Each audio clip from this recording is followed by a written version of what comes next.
Page 142, Waves of the Danube. On page 140, they give you more sight reading. I encourage you to do all the sight reading you can. They've included pedal. Go ahead and do the pedal and the whole bit. When you're sight reading, you do it all. You're actually performing it, or you're trying to. So do the best you can with that. They give you the primary chords, sight reading of those. Good exercise. On page 141, they give you some more of that stuff to figure out what the primary chords on E minor is. You go knock yourself out on that. If you have any questions, let me know. Otherwise, I don't cover it in the video. However, I want to talk about this Danube thing. It's 2 pages long, more or less. Treble and bass clef, 3/4 time, 1 sharp in the key signature. That would tell you, okay, this is in G major or E minor, and then you look at the end, wherever the end is, it's here, and you say it's in E minor. But keep in mind, a piece can change key signatures throughout the piece. The reason I'm saying what key it's in is so you know what scales to practice, because you practice the scales of the pieces you're working in. That's not always true, but it's a guide. You can use that. So here you do the G major and the E minor scales. However, when you get over to measure 18, you'll see we're in G major. If you went to the relative major, the same key signature, but it went to the relative major. It's for that section. Because the last 4 lines on page 143 is a section. I haven't really talked much about musical forms and sections. Maybe I better cover that too a little bit so you sort of understand what's going on. Because this has happened in pieces in the past. We've had sections and I didn't point it out. Well, bummer. If you look at the end, at the bottom of page 143, at the end of the last line, you see 2 little bar lines. We call it a double bar line because there's 2 of them. This is the musical symbol for the split between 2 sections. It connects 2 different sections together of music. So you know when you see that, you're going from one section into a new section. And a new section generally has a new feel to it, or a new key signature, a different melody. It's different. It's like different chapters in a book. Well, different sections in music. Now, if you look at the top of page 143, at the end of the line, you have first and second endings, and there's a double bar line. See, there's a new section. That's the end of that section. They're telling you that. There's no repeat sign. So you don't repeat there, you go on. So you're going on to the new section, which is the second line. They have a note to next strain. You don't need the note. You generally won't get it. It's up to you to just know if there's no repeat sign, skip the rest of the endings and go on after them. Keep going. So you have 2 sections, and here they're in 2 different keys. One is in the E minor, one's in G major. That's fine. It all works out in the end. Let's check the notes and rhythms. The right hand here gets primary chords, because now we're here. And you can do the second finger here if you want to keep your hand out here. Otherwise, it's here. I don't care which finger you use. Be consistent. Measure 5 is 1 chord. Measure 9 is 4 chord. Measure 13, 5, 7 again, and then 1, and the first ending. 2, 1, 2, 1, 2, 3. Yuck. Ugh. I suggest on this fingering for these 8th notes, you do a 2, 1, 2, 3, 1, 2. Just here. It's like in a scale. G major scale. Okay. So that's what I'm suggesting you do on the 8th notes. And then on measure 18, the first chords are 1, 3, and then 2, 4. Again, we take advantage of the repeated notes to change hand positions. That's all I did. It's from 1, 3 to 2, 4. And then going down. And now measure 26, I suggest the first one is with 4th finger, or 2nd finger, excuse me, and then 4. Because I'm here, 2nd finger's there. Because it's a repeated note, I can change hand positions on the repeated note. And then the last line, crossover, that's fine. Left hand gets melody at the beginning. 1, 2, 3, 1. If you don't want to do that, then you have to use thumb here and cross over. And then 3rd finger. I'll leave that up to you and the size of your fingers. Otherwise, the fingering in the book is fine, because you're not holding any other notes down. And you can come back down here for the B. You know, you got time to come back out. And then the second finger. And I'm assuming you understand these tied notes by now. And then on measure 18 in the next section, now the left hand gets primary chords. So 5/7, one chord, broken chord. Oh, this is fun. Let's go down to measure 26. My printing is messed up. They've screwed up here. It's showing the D and the sharp sign on top of each other. That's an error in the printing. The sharp sign belongs in front of the D, so it's a D sharp. It's like measure 27. So measure 26 and measure 27 are the same for the left hand. It's here.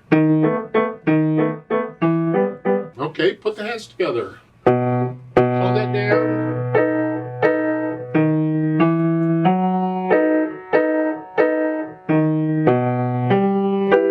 This just sounds lovely, don't it? Well, we'll make it sound better a little later. Just right now, we're just working on notes and rhythms. We're just trying to get that. Let's go over to top of page 143. It's measure 15, right before the first ending. Here, those eighth notes need to lead into the measure 18. Here, connect them right now.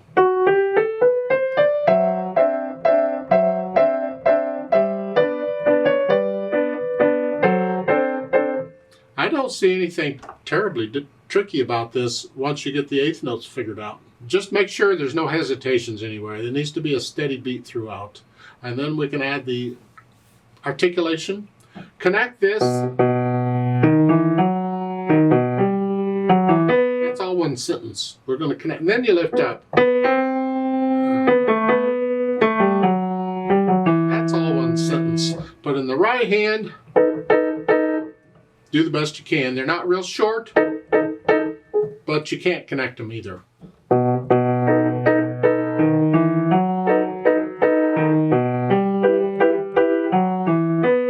Then, top of page 143 in the first inning, these are staccato. You can use the wrist or the finger if you want to pluck the keys, or you can use the wrist. I'll leave that up to you. There's two different techniques. Just experiment. But then on measure 18, try and connect them. You can't, but try to.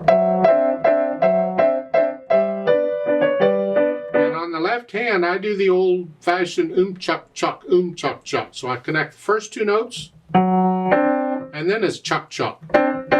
Not short. No, just disconnected.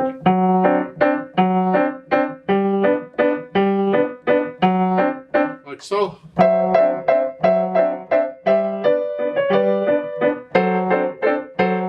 And that's pretty much the articulation. Keep in mind the last line. That is all one sentence now in the right hand. Well, with the last note of the measure 29 here, connect it. That's all one sentence. So connect that, even though you're doing chuck chuck in the left hand. Because different things in the hands. Dynamics, go to the melody wherever it is. Soft. This has to be very soft. All the time I'm doing this, I want to hear this. And I'm not going to play this loud so I can hear it. I'm going to play this soft where it needs to be, and this needs to be very soft.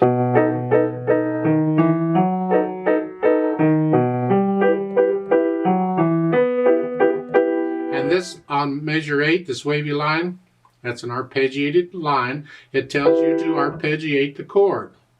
We've had this before. If you don't remember, go through this book again. You need to review everything. You're going to play them one note at a time, starting with the bottom.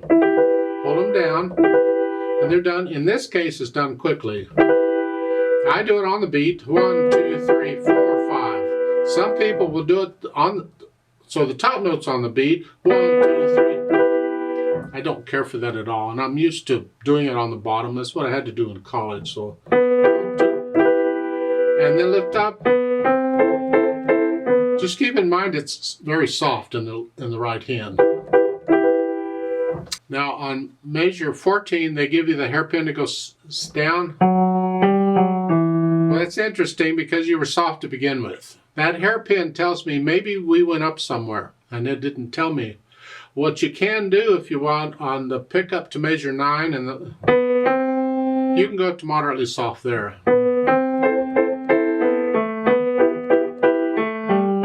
Now come down. Come down. That's just my opinion. Otherwise, you're going to go down to very soft, and I don't know. Then the 8th notes, you're going to go up to loud. Here, don't get loud until there. So as I'm doing it like a beat at a time. I'm soft, moderately loud, loud. Something like that. The left hand's soft. Measure 22, come down a little bit. Moderately soft. Measure 26, go all the way down to soft. The left hand's very soft. Go up to moderately loud. Get back down to soft. On the right hand at the bottom, that E, you're going to play that moderately soft. You don't want to be soft until the end, so play it moderately soft. It'll die away on its own. If this is the left hand, it needs to go down to very soft here. So the last line. I want to hear this all the time I'm playing that. Speed, about where I'm going here, it's just a medium waltz, not slow or fast. To me, a fast waltz is like a 1, 2, 3, 1, 2, 3, 1, 2, 3.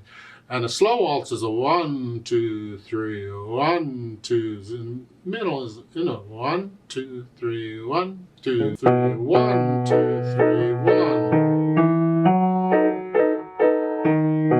The whole thing is at that speed. Now when you get to the end, the second ending there, the top line on page 143 is the end of the line. That here, here, here.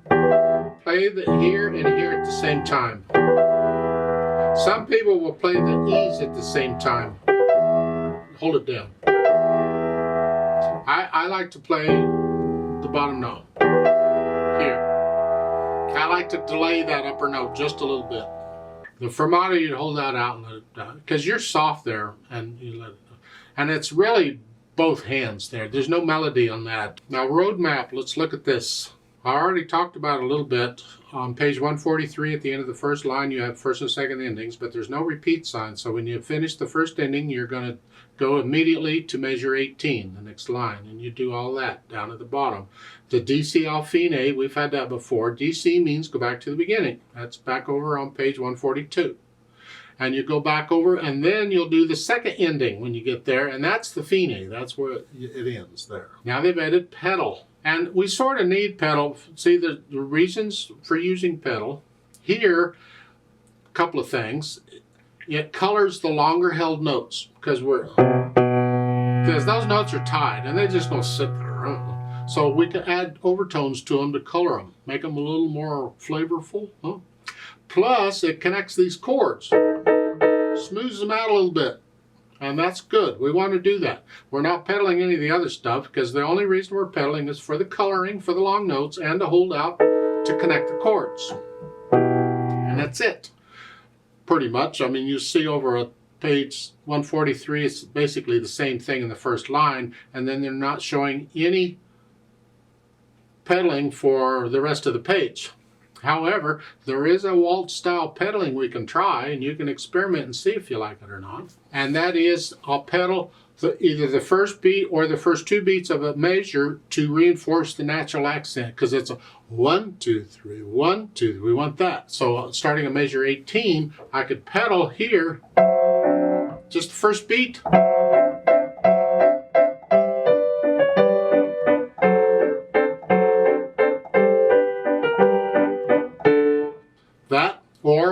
maybe the first 2 beats and see what that sounds like.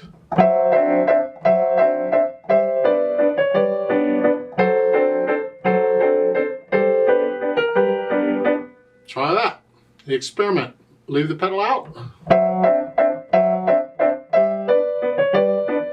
Maybe you prefer that. I don't. I think the first beat, to pedal the first beat. You pretty much have to lift the pedal up with the right hand to keep these the same. I don't want to connect the first 2 beats. I want them all separated. So I have to lift the pedal with the hand. I'm connecting the left hand, but I don't need the pedal for that.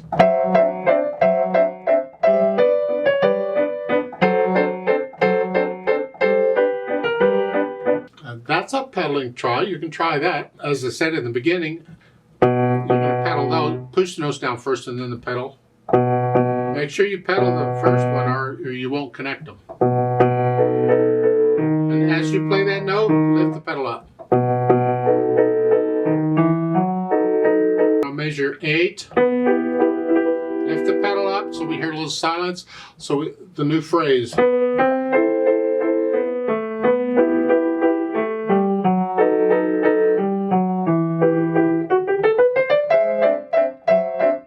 Fourth is how I would suggest it.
I'd like to play this with you slowly. Let's double check all the notes and rhythms. I'm not going to do any dynamics.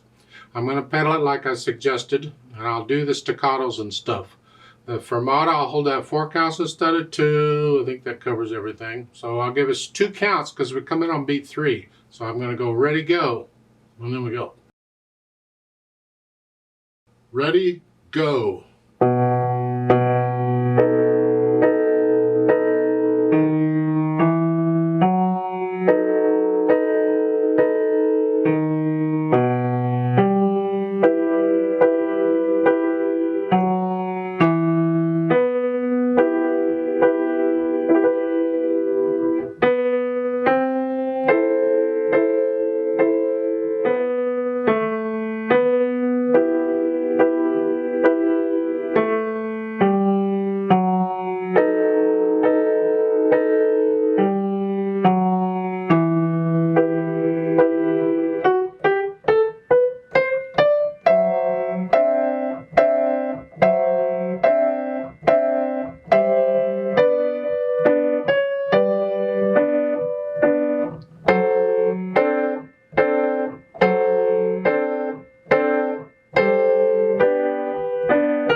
Second ending. 2, hold, 2, off.